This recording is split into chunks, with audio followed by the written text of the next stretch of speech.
આપ સર્વ વિદ્યાર્થી મિત્રોનું સ્વાગત કરું છું।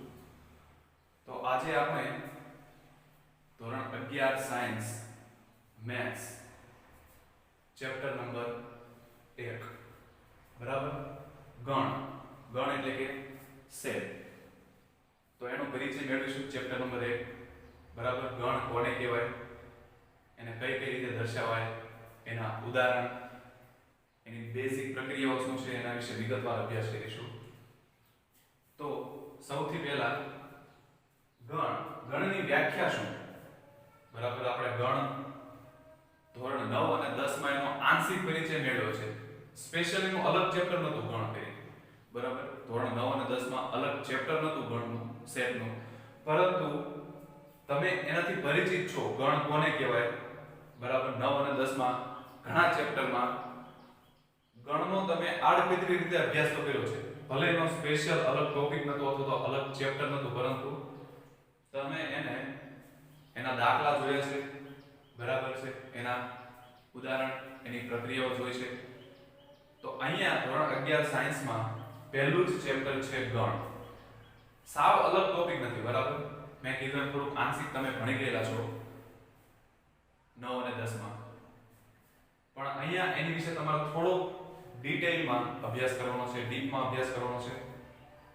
તો સૌથી પહેલા ચેપ્ટર 1 ગણ, બરાબર ગણ એટલે કે સેટ, ઇંગ્લિશમાં શું કહેવાય ગણને સેટ। તો સૌથી પહેલા તો એની વ્યાખ્યા, ગણ એટલે શું, ગણ કોને કહેવાય, એની વ્યાખ્યા શું। તો ગણની વ્યાખ્યા એવી છે કે ગણ એ સુવ્યાખ્યાયિત, બરાબર આ શબ્દ બહુ જ મહત્વનો છે, ગણ એ સુવ્યાખ્યાયિત વસ્તુઓનો સમૂહ છે।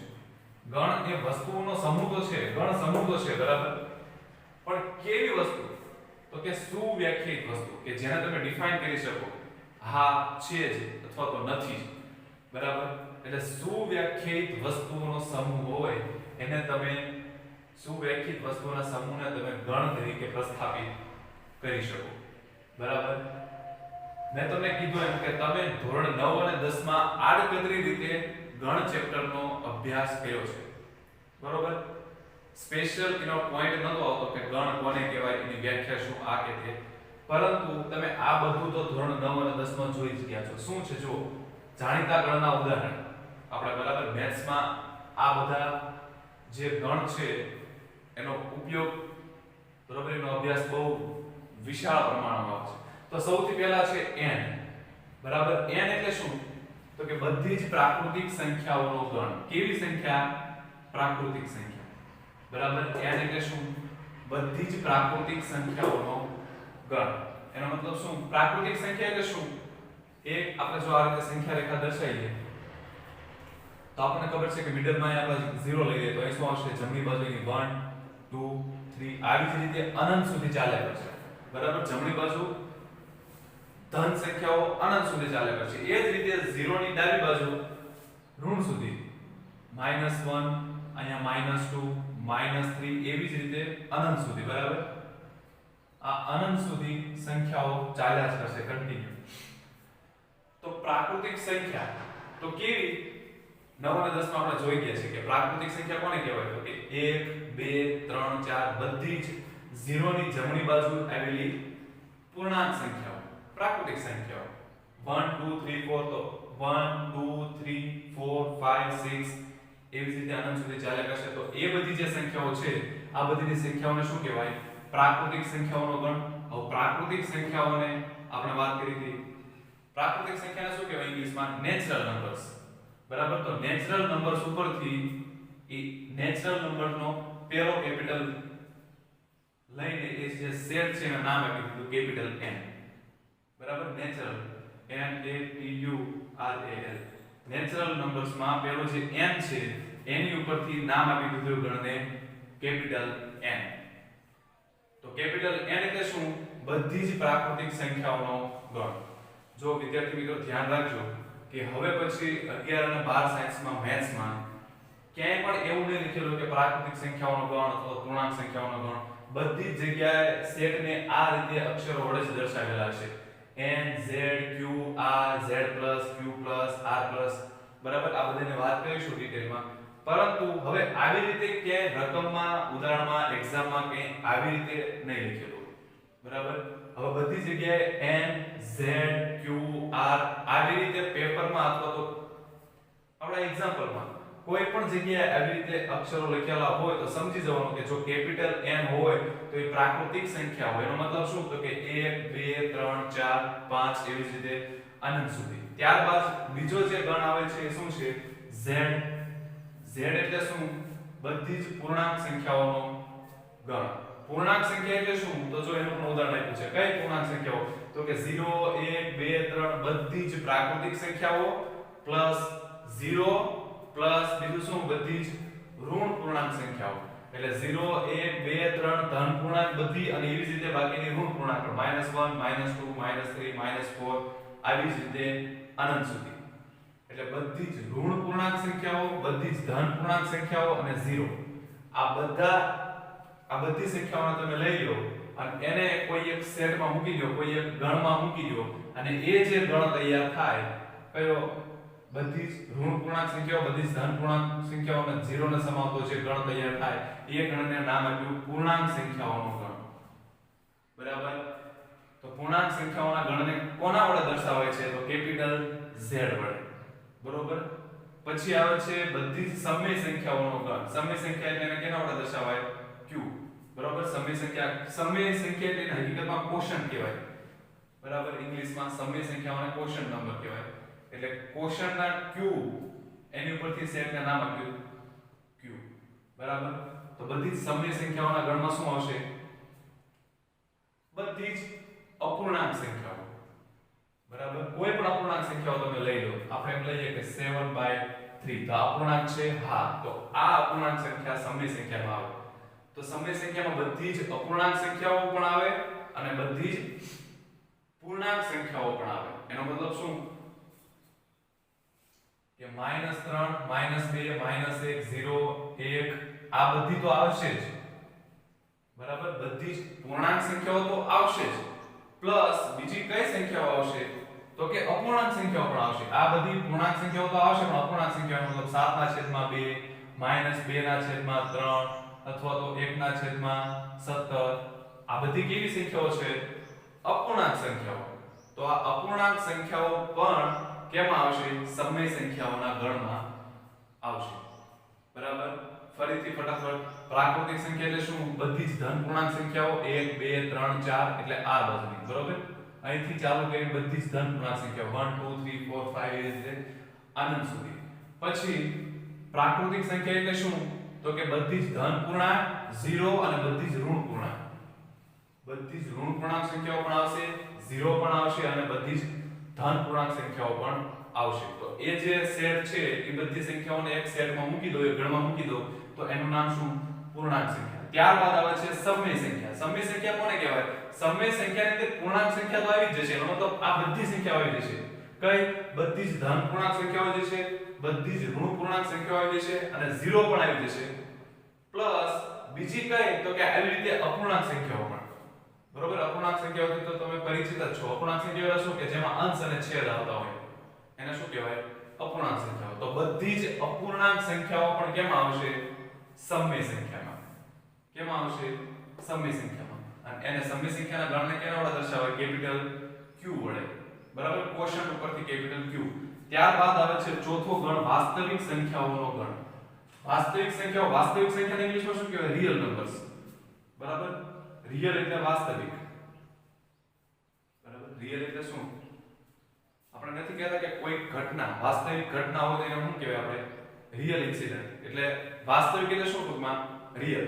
તો અહીંયા આપ્યું છે શું? વાસ્તવિક સંખ્યાઓ. તો આને વાસ્તવિક એટલે ઇંગ્લિશમાં કહેવાય રિયલ નંબર્સ. વાસ્તવિક સંખ્યાઓ એટલે શું?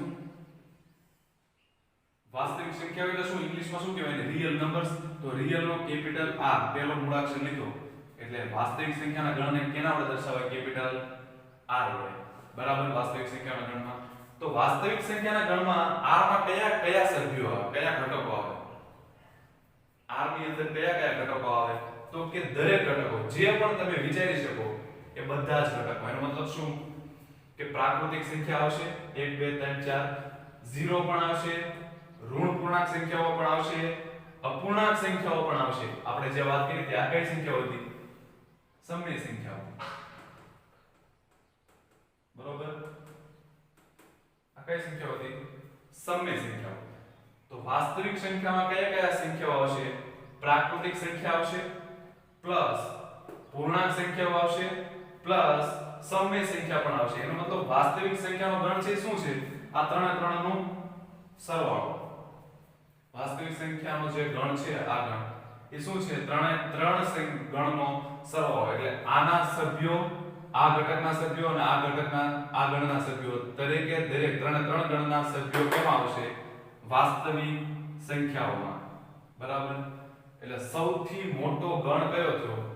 સંખ્યાની દ્રષ્ટિએ સૌથી મોટો ગણ કયો થયો? વાસ્તવિક સંખ્યાઓનો ગણ. કેમ? કારણ કે પ્રાકૃતિક સંખ્યામાં શું આવતું હતું? ફક્ત 1 2 3 4 હતું. ત્યાં 0 -1 -2 -3 નતું આવતું. બરાબર, એની પછી થોડોક મોટો ગણ આવ્યો. કયો? પૂર્ણાંક સંખ્યા. તો એમાં શું હતું? આ જે પ્રાકૃતિક સંખ્યા હતી એ તો આવતી જ તે, પણ એની અંદર બીજું શું એડ થયું?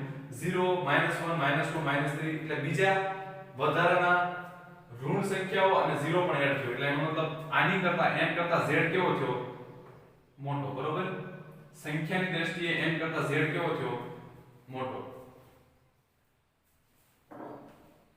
ત્યારબાદ પૂર્ણાંક સંખ્યાઓ પછી આવ્યું સમય સંખ્યાઓનો ગણ. તો સમય સંખ્યામાં શું થયું? જો સમય સંખ્યાઓમાં પ્રાકૃતિક સંખ્યા તો આવી જ, 0 પણ આવ્યું, ઋણ પૂર્ણાંક સંખ્યાઓ પણ આવી, પ્લસ બીજું શું આવ્યું? અપૂર્ણાંક સંખ્યાઓ. તો આ બંને વચ્ચે જો આવે 1 અને 2 ની વચ્ચે શું આવે? 1 અને 2 ની વચ્ચે અડધો, એનો મતલબ શું? 1/2. તો 1/2 પણ સમય સંખ્યાઓમાં આવે. આ 1/2 પ્રાકૃતિક સંખ્યામાં નથી આવતી, પૂર્ણાંક સંખ્યામાં પણ નથી આવતી, પરંતુ સમય સંખ્યામાં આવી. કારણ કે આપણે વાત કરીએ એમ કે અપૂર્ણાંક સંખ્યાઓ જે હોય એ કેમ આવે? બધી જ અપૂર્ણાંક સંખ્યાઓ સમય સંખ્યાઓમાં. કોઈ પણ સંખ્યાને જો તમે p ના છેદમાં q વડે દર્શાવી શકો, જ્યાં p ક્યાંથી લેવાનો? પૂર્ણાંક સંખ્યાઓમાંથી, અને q છેદ ક્યાંથી લેવાનો? પ્રાકૃતિક સંખ્યામાંથી, n માંથી. બરોબર, p ક્યાંથી? પૂર્ણાંક સંખ્યામાંથી, q ક્યાંથી? m માંથી. તો એ જે ગણ મળે એને કેવો કહેવાય? સમય સંખ્યાનો ગણ. એટલે પ્રાકૃતિક કરતા પૂર્ણાંક મોટો થયો અને પૂર્ણાંક કરતા સમય સંખ્યાનો ગણ મોટો થયો. હવે સમય સંખ્યા કરતા પણ વાસ્તવિક સંખ્યાનો ગણ મોટો થયો. કેમ? તમે જુઓ, કારણ કે વાસ્તવિક સંખ્યામાં દરેકે દરેક સંખ્યા આવી જાય, પ્રાકૃતિક આવી જાય, પૂર્ણાંક પણ આવી જાય અને સમય પણ આવી જાય. હવે સમય સિવાયની એક અસમય સંખ્યા પણ આવે. જો કોઈ સંખ્યાને તમે, આપણે વાત કરીએ સમય સંખ્યા કોને કહેવાય?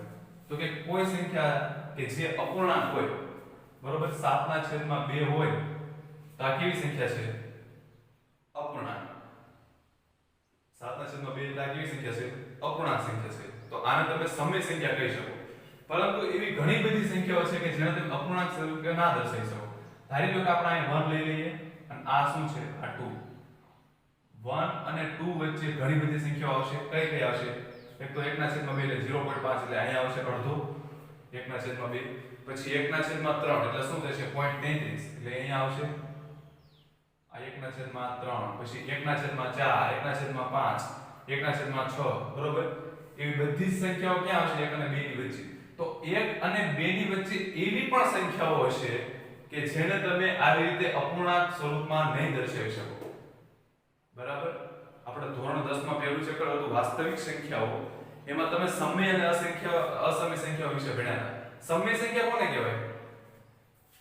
તો કે કોઈ સંખ્યાને જો તમે, કોઈ સંખ્યાનું નિરૂપણ બે પ્રકારનું હોય. પહેલું, કાં તો એ શું હોય? શાંત હોય, અથવા તો એ શું હોય? અનંત હોય, પરંતુ કેવું હોય? આવૃત હોય. અનંત અને આવૃત. તો આવી સંખ્યાઓને શું કહેવાતા આપણે? સમય સંખ્યાઓ. તો સમય સંખ્યાઓમાં આ બંને સંખ્યા આવી જાય, પ્રાકૃતિક પણ આવી જાય અને પૂર્ણાંક પણ આવી જાય. અને વાસ્તવિક સંખ્યાઓમાં આ ત્રણે ત્રણ આવી જાય, પ્રાકૃતિક પણ આવે, પૂર્ણાંક પણ આવે, સમય પણ આવે. બરાબર, અને અસમય સંખ્યાઓ પણ આવે. જે સંખ્યાઓ સમય ના હોય, જેને તમે અપૂર્ણાંક સ્વરૂપમાં ના દર્શાવી શકો, એ બધી સંખ્યાઓ કેવી કહેવાય? અસમય સંખ્યા. તો વાસ્તવિક સંખ્યાનો જે ગણ છે સૌથી મોટામાં મોટો ગણ છે. બરાબર, આ જે ચાર ગણ છે એમાં સૌથી મોટામાં મોટો ગણ કયો? વાસ્તવિક સંખ્યાઓનો ગણ આ. બરોબર, ધોરણ 10 માં પહેલું ચેપ્ટર હતું વાસ્તવિક સંખ્યા, ઉત્સાહ મેળવો, લસા મેળવો, સમય સંખ્યા હતી. બરાબર, તો એ વાસ્તવિક સંખ્યાનો જે ગણ છે એ સૌથી મોટામાં મોટો, એનો મતલબ આ જે વાસ્તવિક સંખ્યાઓનો ગણ છે એની અંદર સૌથી વધારે ઘટકો હોય. ઘટકની દ્રષ્ટિએ સૌથી મોટામાં મોટો ગણ કયો? વાસ્તવિક સંખ્યાઓનો ગણ. બરાબર. ત્યારબાદ આવે છે બાકીના ત્રણ ગણ કયા? z q અને r. તો z q અને r ક્યાંની ઉપરથી મળ્યા? હવે જે z હતો, z એટલે શું? પૂર્ણાંક સંખ્યાઓનો ગણ. તો z એટલે શું? જો z માં શું આવતું હતું? z માં શું આવતું હતું? 0, બધી જ ધન પૂર્ણાંક સંખ્યાઓ અને બધી જ ઋણ પૂર્ણાંક સંખ્યાઓ. તો z માં શું? આ પ્લસ નો મીનિંગ શું? પ્લસ એટલે કે ધન, એટલે કે એની અંદર ફક્ત ધન સંખ્યાઓ જ લેવાની તમારે. z એટલે શું? પૂર્ણાંક સંખ્યાઓ તો ખરી. z એટલે શું? પૂર્ણાંક સંખ્યાઓ તો ખરી, પણ ઉપર પ્લસ આવ્યું છે. એનો મતલબ શું? z એટલે શું? ધન પૂર્ણાંક સંખ્યાઓ. z એટલે શું? પૂર્ણાંક સંખ્યાઓ, પણ પ્લસ એટલે શું? ધન. તો ધન પૂર્ણાંક સંખ્યાઓનો જે ગણ છે એને શું કહેવાય? z એટલે ધન પૂર્ણાંક સંખ્યાઓનો ગણ. એને કેના વડે દર્શાવે છે? z વડે. બરાબર. એની અંદર કયા કયા ઘટકો આવે? તો કે z ની અંદર શું આવતા હતા? ધન, ઋણ અને 0. તો z ની અંદર શું આવે? ફક્ત ધન. તો કયા? 1 2 3 4 5, 1 2 3 4 5 અનંત સુધી. બરાબર. એના તમે જો એને જેના વડે દર્શાવવામાં આવે છે એની ઉપરથી જ તમે સમજી શકો કે આની અંદર કયા કયા ઘટકો આવે. પછી આવે છે q+. હવે q એટલે શું? સમય સંખ્યા, અને પ્લસ એટલે શું? તો કે ધન સમય સંખ્યા. બરાબર. સમય સંખ્યાની અંદર તો જો બંને આવે, -2/7 પણ લખી શકો અને 2/7 પણ લખી શકો. કેમ? કારણ કે આ બંને કેવી છે? અપૂર્ણાંક સંખ્યાઓ છે. અને આપણે વાત કરીએ એમ કે અપૂર્ણાંક સંખ્યાઓ કેમ આવે? સમય સંખ્યામાં. બરાબર છે. હવે -2/7 કેવી છે? સમય સંખ્યા તો છે, પણ કેવી છે? ઋણ સમય સંખ્યા. બરાબર. અને 2/7 કેવી છે? સમય સંખ્યા છે, પરંતુ કેવી? ધન સમય સંખ્યા. મતલબ -2/7 છે એ આ q+ ની અંદર નહીં આવે, કારણ કે q+ ની અંદર શું આવે? સમય સંખ્યા તો કેવી, પણ કેવી? ધન. તો ફક્ત કઈ આવશે? 2/7. બરાબર. એનો જે આપણે એને જેના વડે દર્શાવીએ છીએ, ગણને જેના વડે દર્શાવીએ છીએ એની ઉપરથી તમે સમજી શકો કે q+ એટલે શું? તો કે સમય સંખ્યા, પરંતુ કેવી? ધન. તો ધન સમય સંખ્યા. z+ એટલે શું? z એટલે શું? પૂર્ણાંક સંખ્યા, પરંતુ કેવી? ધન પૂર્ણાંક સંખ્યા. બરાબર. ત્યારબાદ આવે છે r+. r+ એટલે શું? વાસ્તવિક સંખ્યા, પણ કેવી? ધન. એટલે આ જે પ્લસ છે શું દર્શાવે છે? ધન. બરાબર. z એટલે પૂર્ણાંક સંખ્યા, પરંતુ કેવી? ધન. q એટલે સમય સંખ્યા, પરંતુ કેવી? ધન. r એટલે વાસ્તવિક સંખ્યા, પરંતુ કેવી? ધન. આ અંદર બધી ધન સંખ્યાઓ હશે. ધન વાસ્તવિક સંખ્યા એટલે શું? આ બધું 0 થી ચાલુ કરીને આઈ પેરી બધી સંખ્યાઓ, સંખ્યા રેખાઓ કરે. આ અંદર જે પણ સંખ્યા આવે, 1 આવે, 2 આવે, 3 આવે, પછી વચ્ચે સમય સંખ્યાઓ પણ આવશે, અસમય સંખ્યાઓ પણ આવશે. બધી જ સંખ્યાઓ કે જે ધન હોય એને શું કહેવાય? ધન વાસ્તવિક સંખ્યા. બરોબર. ત્યારબાદ આગળ વાત કરીએ. હવે જો હજુ ફરીથી એક વખત યાદ કરાવી દો કે હવે 11 અને 12 સાયન્સમાં આવી રીતે ક્યાંય લખેલું આવશે નહીં કે પ્રાકૃતિક સંખ્યાઓનો ગણ, પૂર્ણાંક સંખ્યાઓનો ગણ, ત્યારબાદ સમય સંખ્યાઓનો ગણ. નહીં. ત્યાં હવે દરેક જગ્યાએ, દરેક એક્ઝામ્પલમાં અને દરેક પેપરમાં, બરાબર, તમે કોમ્પિટિટિવ એક્ઝામ આપશો એમાં પણ બધી જ જગ્યાએ હવે આવી રીતે ફક્ત કેપિટલ અક્ષર વડે જ દર્શાવવામાં આવશે. તો એવું લખ્યું હોય કે કેપિટલ N, તો સમજી જવાનું કે n એટલે શું? તો કે પ્રાકૃતિક સંખ્યા. પ્રાકૃતિક સંખ્યા એટલે શું? 1 2 3 4 5 અનંત સુધી. એ જ રીતે નીચેના દરેક ગણ માટે z એટલે પૂર્ણાંક સંખ્યા, q એટલે સમય સંખ્યા, બરોબર, r એટલે વાસ્તવિક સંખ્યા, z+ એટલે પૂર્ણાંક સંખ્યા પરંતુ કેવી? ધન, q+ એટલે સમય સંખ્યા પરંતુ કેવી? ધન, r+ એટલે વાસ્તવિક સંખ્યા પરંતુ કેવી? ધન. આ પ્લસ વાળા છે શું? બધી ધન. હવે આગળ વાત આવે છે કે ગણની વસ્તુઓ, ઘટકો, સભ્યો એ ગણના સંદર્ભમાં એક જ છે. એનો મતલબ એમ કે આ બે છે એને શું કહેવાય? પ્રાકૃતિક સંખ્યાનો ઘટક કહેવાય. બરોબર. આ બે કેની અંદર આવેલો છે? પ્રાકૃતિક સંખ્યાના ગણમાં આવેલો છે. તો બે ને શું કહેવાય? આ ત્રણમાંથી તમે કોઈ પણ કહી શકો. આ ત્રણ વસ્તુ જે છે ગણની વસ્તુઓ કહી શકો. એટલે આ બે ને શું કહી શકો? કે પ્રાકૃતિક સંખ્યાના ગણની વસ્તુ છે. અથવા તો તમે એવું કહી શકો કે બે જે છે એ પ્રાકૃતિક સંખ્યાના ગણનો ઘટક છે.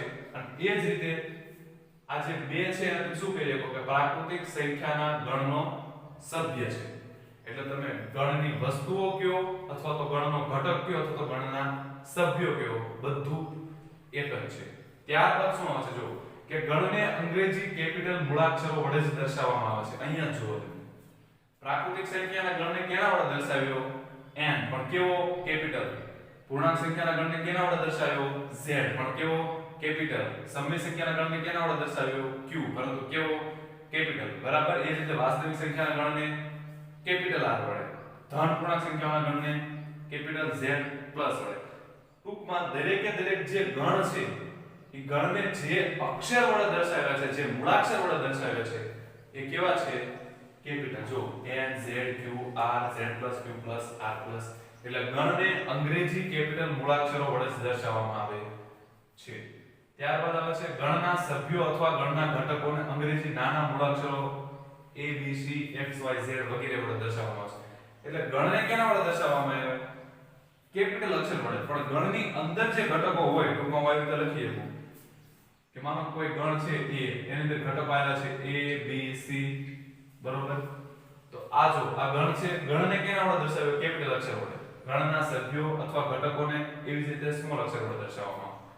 એનો મતલબ જે અંદર જે ઘટકો લખો ગણની વસ્તુઓ કયો અથવા તો ઘટકો કયો અથવા તો સભ્યો કયો બરોબર દરેક વસ્તુ એક જ છે વાત કરીએ તો આ ગણના જે સભ્યો છે અથવા તો ઘટકો છે એને તમે સ્મોલ અક્ષર વડે દર્શાવવાના તમારે અને ગણને કેના કેપિટલ મૂળાક્ષર વડે દર્શાવવાનું.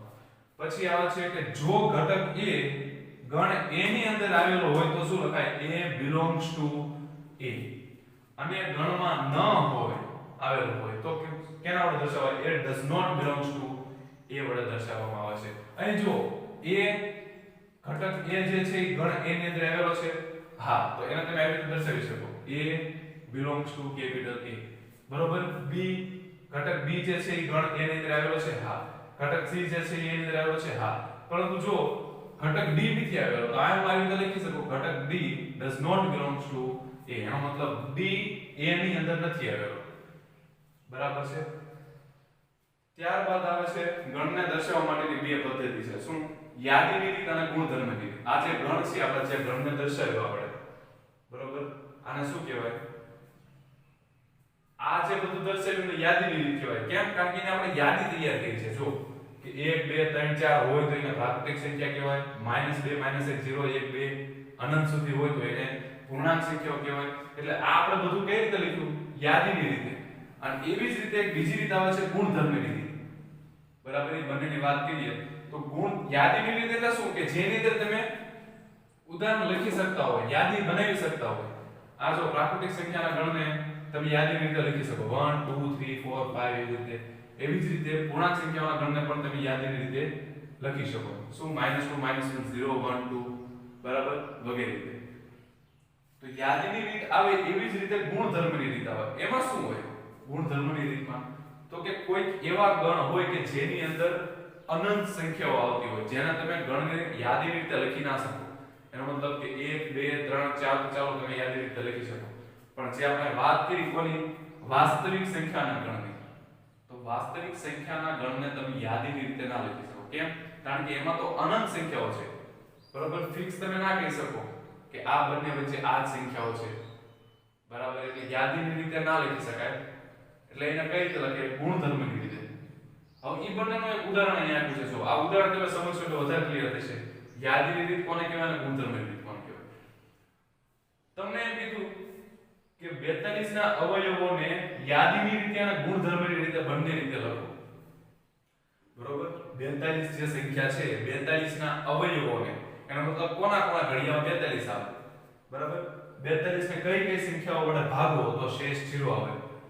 આ હું અવયવોની વાત કરું છું બરોબર. 42 ના અવયવો મેળવવા છે તો એને તમારે યાદીની રીતે લખવું શું કરવાનું તો કે યાદીની રીતે જે અવયવો એ લખી દેવાના ડાયરેક્ટ યાદીની રીતે બરાબર. 42 ના અવયવ કોણ હોય તો કે એક તો હોય એક તો બધાનો અવયવ હોય. પછી બે અવયવ થશે 42 નો હા 3 6 7 14 21 42 આ બધું શું છે 42 ના અવયવો છે. અને આવી જ રીતે અમારે ગુણધર્મની રીતે લખવું હોય 42 ના જે અવયવો હોય એમાં ગુણધર્મની રીતે લોકો કેવી રીતે લખાય તો કે એવા x કે જ્યાં જો આ જે સ્લેશ છે ને શું વચાય કે જ્યાં એવા x કે જ્યાં x એ 42 નો પ્રાકૃતિક અવયવ છે x એ 42 નો શું છે પ્રાકૃતિક અવયવ તો યાદીની રીતે શું હોય એની રીતે તમારે ઘટકો લખી જ દેવાના જે પણ આવતા હોય તમારે યાદીની રીતે બનાવી દેવાના પણ ગુણધર્મની રીતે શું હોય એમાં તમારે ઘટકો લખવાના ના હોય પરંતુ એક એવો કોમન ગુણધર્મ એવો એક સામાન્ય ગુણધર્મ કાઢો કે જે બધામાં આવતો હોય હા છે કયો તો કે એવા x કે જ્યાં આ બધા કેવા ઘટકો છે તો કે આ બધા શું છે 42 ના અવયવો છે તો એવા x કે જ્યાં x એ 42 ના પ્રાકૃતિક અવયવ છે જો અહીં તમને એમ થશે કે આ પ્રાકૃતિક શબ્દ કેમ લખ્યો અહીંયા જો કદાચ પ્રાકૃતિક શબ્દ કાઢી નાખું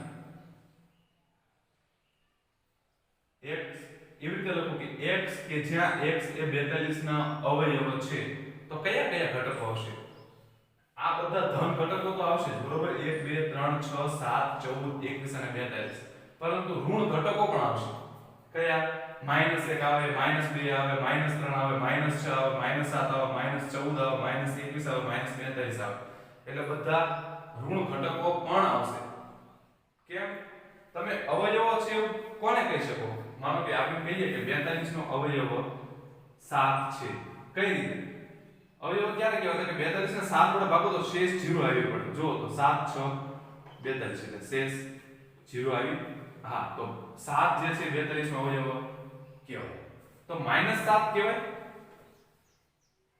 એનો મતલબ 42 ને જો -7 વડે ભાગું તો શેષ તરીકે મને 0 મળી શકે હા કોના વડે ભાગશો તમે 7 6 42 થઈ ગયું અથવા તો આ માઈનસ ની જગ્યાએ પ્લસ આવ્યો તો 7 6 શું થઈ ગયું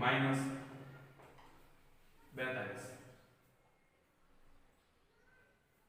બરાબર એટલે 42 ને તમે -7 વડે ભાગો અથવા તો -6 વડે ભાગો તો અહીંયા પછી તમારે નિશાની ચેન્જ નહીં કરવી પડે 42 ને તમે -7 વડે ભાગો તો કેટલા ભાગ ચાલશે 7 ગુણ્યા માઈનસ એટલે શું આવશે -7 ગુણ્યા -6 એટલે માઈનસ માઈનસ પ્લસ 7 6 42 એટલે આ નિશાની ચેન્જ થશે પ્લસ ની જગ્યાએ માઈનસ એટલે 42 માઈનસ 42 એટલે શું આવી ગયું 0 બરાબર તો આ શું છે 42 નો અવયવ જો 7 હોય તો -7 પણ હોય કારણ કે -7 વડે ભાગો તો પણ શેષ તો 0 જ આવે છે બરાબર પણ આપણે ફક્ત કયા મેળવવાના છે પ્રાકૃતિક ધન જ મેળવવાના છે આ બધા કેવા છે જો ધન છે કે ઋણ નથી એટલે આ શબ્દ લખ્યો છે પ્રાકૃતિક બરાબર તો આજના લેક્ચરમાં આપણે અહીં સુધી